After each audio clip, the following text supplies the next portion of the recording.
എന്തിനാണ് നീ പുറച്ചു മൂടി നിൽക്കുന്നത്? മാല കാണാതിരിക്കാനാ. അല്ല, മാനം പോവാതിരിക്കാനാ. അപ്പുറത്തെ ഇപ്പുറത്തെ വീട്ടിലെ ചെക്കന്മാരൊക്കെ എന്നെ ഭയങ്കര നോട്ടം ചേട്ടാ. അല്ല ചേട്ടാ, അത് വിട്ടേക്ക്. ചേട്ടാ അത് വിട്ടേക്ക് ചേട്ടാ. അല്ല വിട്ടേക്ക്. ഞാനിവിടെ ഉള്ളപ്പോ നീ എന്തിനാ പേടിക്കുന്നത്? നീ ആ ഷാളങ്ങോട് മാറ്റിയേ. എന്താന്നറിയില്ല, കൊറേ നേരിട്ടേ നിക്കുന്നുണ്ടോന്നൊരു സംശയം. ഭയങ്കര മേലൊക്കെ വേദന. അല്ല വേണ്ട, തൊട്ട ചൂടൊന്നുമില്ലല്ലോ. അല്ല, അത് ചൂട് ഇങ്ങനെ ഉണ്ടായിരുന്നു.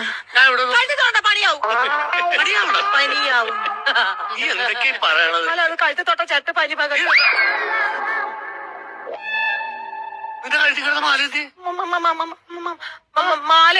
മാല അവിടെ ഊരി വെച്ചു. കുളിക്കുമ്പോ ഊരി വെച്ചു. നിനക്ക് ഞാനത് വാങ്ങി തന്നപ്പോ ഞാൻ പറഞ്ഞതാണ് അത് കഴുത്തിന്ന് ഊരാൻ പാടില്ല. മാലയായിട്ട് അത് അടുത്ത മാസം ഇടാലോ. എന്റെ സ്നേഹമാണെന്ന് ഞാനത് എത്ര തവണ നിന്നോട് ഞാൻ പറഞ്ഞിട്ടുണ്ട്. മാലയ്ക്ക് വേണ്ടി ഒരു റെസ്റ്റ്. അത് നിന്റെ കഴുത്തിൽ കിടന്ന് റെസ്റ്റ് ചെയ്താൽ മതി. പോയി എടുത്തു. അല്ല അതെ, പോയി എടുക്ക്.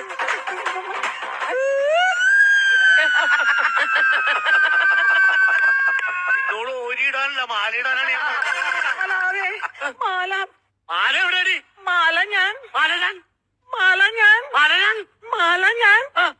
മാലേ അത് പിന്നീടല്ലോ നമ്മുടെ സ്വർണ്ണ ഇല്ലേ, സ്വർണ്ണല്ലതാ അപ്പുറത്ത് വീട്ടില അവൾക്ക് പണയം വെക്കാൻ കൊടുത്തു.